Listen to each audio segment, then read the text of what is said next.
क्या धर्म ही इंसान को सफल या बर्बाद कर सकता है? क्या हमें सच में किसी भी रिलीजन को फॉलो करना चाहिए या फिर नहीं? How to let your own religion be your positive transformation ever? Is it even possible? Well, काफी इंटरेस्टिंग और लॉजिकल क्वेश्चंस लगते हैं ना, स्पेशली आजकल की धर्म को लेकर लड़ाई और कट्टरता को मद्देनजर रखते हुए। So I will today explaining you all the answers on the basis of fact and neutral behaviour. So for the answers, watch till the end. But before that, here is a quick question for you all. What is religion? आप अपने answers को comments में जरूर बताएं. मैं अपने answer को बताती हूँ. Religion is neither rituals not superstition but a lens to define wrong और right, unite but not divide, rise but not fall. ये था मेरा आंसर. आप अपना आंसर जरूर बताइएगा. तो चलिए सेगमेंट 1 पे चलते हैं. हिस्टोरिकल रेफरेंस को मद्देनजर रखते हुए कि जिसने भी रिलीजन को सही से और करेक्ट वे में परसीव किया वो काफी ही इन्फ्लुएंशियल, स्ट्रॉन्ग एंड अनबीटेबल बना. अब इसका सबसे बढ़िया एग्जाम्पल जो मुझे लगता है वो है नालंदा यूनिवर्सिटी एंड गुरुकुल्स के स्टूडेंट, जहाँ पर ब्रह्मचर्य, स्क्रिप्चर्स एंड काफी वेरियस सब्जेक्ट्स को डीपली एंड करेक्टली पढ़ाया जाए. And we all know the impact of that. हम आज भी क्रेव करते हैं वैसे ही एजुकेशन को, लेकिन अफसोस है कि एजुकेशन सिस्टम तो पता नहीं कहाँ ही चला गया हमारा. बट अगर हम इंडिविजुअल लेवल की सक्सेस को थोड़ी देर के लिए साइड रखें और इकोनॉमिकल वे की सक्सेस को रिलीजन के नजरिए से देखें तो हम ये कह सकते हैं कि एक इकोनॉमिकल वे में भी रिलीजन काफी इम्पैक्टफुल बन सकता है. अब और कहीं का नहीं तो महाकुंभ प्रयागराज का ही एग्जाम्पल ले लो, या फिर मक्का मदीना विजिट का. अब हम सबको पता है कि जब महाकुंभ प्रयागराज हुआ था तो उससे ट्रैवल और टूरिज्म बहुत ही ज्यादा एनहांस हुआ था. यूपी गवर्नमेंट को, इवन सेंट्रल गवर्नमेंट को भी बहुत ही ज्यादा फायदा हुआ था आर्थिक स्तर पे. इससे देश की जीडीपी में भी काफी बूस्ट आया था.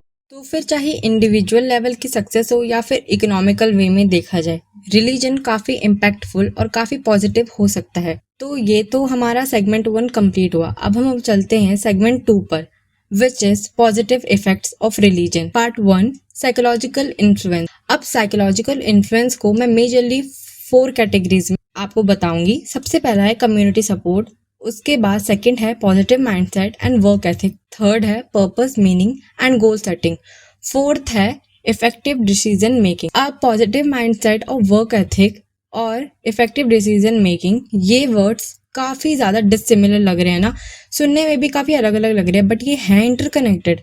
मैं आपको कुछ वर्सेस से इनके इंटरकनेक्शन प्रूव कर दूंगी. सबसे पहले तो हम बाइबल के इस वर्स को देखते हैं. Be strong and courageous, do not be afraid, do not be discouraged, for the Lord your God will be with you wherever you go. अब ये हाईली कंट्रीब्यूट करता है पॉजिटिव माइंडसेट को. इसका ये मतलब है कि आप करेजियस रहो, स्ट्रांग रहो, आप डरो मत. अगर आप कोई काम सही कर रहे हो और अगर आप अपने देश के लिए, अपने समाज के हित के लिए वो काम कर रहे हो तो आप उसमें डरो मत, आप करेजियस रहो. आपको पता है कि आपके भगवान आपके साथ हैं तो आप डरो मत. अपने एक्शंस को लो, एक वॉरियर की तरह सिर्फ अपने एक्शंस को लो और सरेंडर करो गॉड को. तो ये पॉजिटिव माइंडसेट में कंट्रीब्यूट करते, क्योंकि आपको पता है कि कोई ना कोई वो सुप्रीम पर्सनालिटी आपको हमेशा प्रोटेक्ट करेगी और आपको हमेशा किसी गलत डायरेक्शन में जाने से बचाए, और आप जो काम कर रहे हो वो सही है. तो ये आपके पॉजिटिव माइंडसेट को काफी ज्यादा अच्छे से कंट्रीब्यूट करते हैं और काफी पॉजिटिव इफेक्ट भी देती है. अब चलिए मैं वर्क एथिक का एक एग्जाम्पल लेती हूँ. अब मोस्ट पॉपुलर भगवत गीता का ये श्लोक तो सबको पता ही होगा. आपने इंस्टाग्राम, फेसबुक या यूट्यूब शॉर्ट्स में कहीं ना कहीं इस श्लोक को जरूर देखा होगा. अभी तो मैं आपको इंग्लिश में बताऊंगी, बट जब मैं आपको इसका मीनिंग बताऊंगी तो आपको समझ आएगा कि आपने इसको कहीं ना कहीं सुना या देखा तो जरूर ही होगा. तो ये चैप्टर 2 वर्स 47 है भगवत गीता का. You have a right to perform your duties but you are not entitled to the fruits of your actions. Never consider yourself to the cause of the result of your activities nor be attached to inaction. अब इसका सीधा सीधा ये मतलब है कि कर्म करो पर फल की चिंता मत करो. मतलब कि आपके पास पूरा राइट है पूरी शिद्दत से, पूरे हार्ड वर्क से और अपनी माइंड की कैपेसिटी के अनुसार अपना काम करने का, अपनी ड्यूटीज को फुलफिल करने का. जो आपकी ड्यूटीज है आपको उसे जरूर फुलफिल करना है, जो आपका कर्म है आपको उसको जरूर फुलफिल करना है, आपको अपने धर्म की जरूर सुननी है, लेकिन जो रिजल्ट होगा आपको उससे अटैच बिल्कुल भी नहीं होना है. उससे अटैच क्यों नहीं होना है?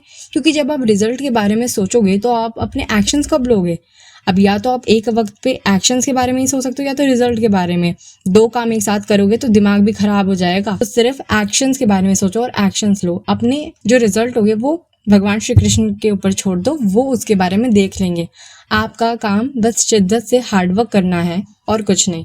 अब चलिए मैं बुद्धिज्म का एक श्लोक आपको बताती हूँ। अब मैं बुक का नाम तो मैं नहीं बोल पाऊंगी क्योंकि मैं रॉन्ग प्रोनाउंसिएशन से किसी के भी रिलीजियस सेंटिमेंट को हर्ट नहीं करना चाहती हूँ, सो आई एम सॉरी। ये वर्ड्स है, you will not be punished for your anger, you will be punished by your anger.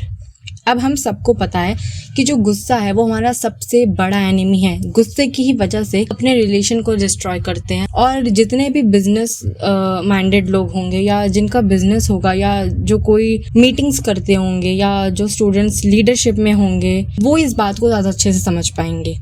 गुस्से की वजह से आपके ज़्यादातर डिसीजन खराब ही होते हैं, आपके आपसी रिश्ते भी खराब हो जाते हैं। इवन गुस्से में आप कुछ ऐसी बातें बोल जाते हैं जिसका आप बाद में बहुत ही ज़्यादा रिग्रेट करते हैं, बट आप उसे चेंज तो कर नहीं सकते। तो अब आप क्या कर सकते हैं कि अपने गुस्से को कंट्रोल करो। गुस्सा होना बहुत ज़रूरी है, लेकिन उसे कंट्रोल करना उससे भी ज़्यादा ज़रूरी है। रिग्रेट बिल्कुल अच्छा नहीं है, तो इसीलिए अपने गुस्से को कंट्रोल करो और सिर्फ सही वक्त में ही उसका यूज़ करो। गुस्से को कभी भी अपना फेलियर का कॉज मत बनने दो। अब आपको ये तो समझ आ ही गया होगा कि work ethic, effective decision making और पॉजिटिव माइंडसेट किस तरह इंटरकनेक्टेड हैं। अगर आप एक को भी छोड़ते हैं तो बाकी दो भी अपने आप छूट जाएंगे, इसलिए आपको तीनों को एक साथ लेकर चलना पड़ेगा। अगर आपका पॉजिटिव माइंडसेट है तो आपका वर्क एथिक भी स्ट्रांग होगा। अगर आपका इफेक्टिव डिसीजन मेकिंग है तो वो पॉजिटिव माइंडसेट और वर्क एथिक को भी पॉजिटिवली इफेक्ट करेगा। अब चलिए purpose, meaning and goal setting की तरफ बढ़ते हैं। अब मैं इसका एग्जाम्पल जैनिज्म के एक वर्स से दूंगी आपको। अब अगेन मैं बुक का नाम नहीं ले सकती हूँ फॉर द ऑब्वियस रीजन,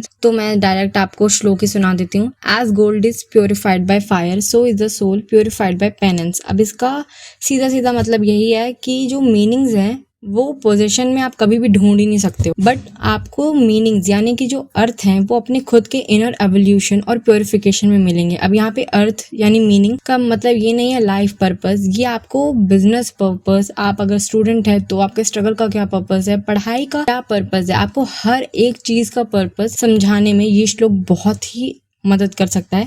इसका ये मतलब है कि आपको किसी भी चीज का अर्थ पोजेशन पे नहीं मिलेगा। अगर आप किसी चीज को कंट्रोलिव वे में समझोगे या पॉजिटिव वे में समझोगे कि बस मेरा है, तो आपको कभी भी अर्थ नहीं मिलेगा किसी चीज का। पर अगर आप खुद की प्योरिफिकेशन पे ध्यान दोगे, अपने खुद के इनर एवोल्यूशन पे, अगर आप मेरे की जगह मैं यानी स्वयं को समझोगे, तभी आपको खुद की मीनिंग, आपको अपने लाइफ का मीनिंग, अपने बिजनेस का मीनिंग, अपने स्टडी का मीनिंग, अर्थ आप क्यों कर रहे हो ये समझ आएगा। तो मेरे से ज्यादा मैं पे ध्यान दो, पोजेशन पे नहीं, खुद पे ध्यान दो।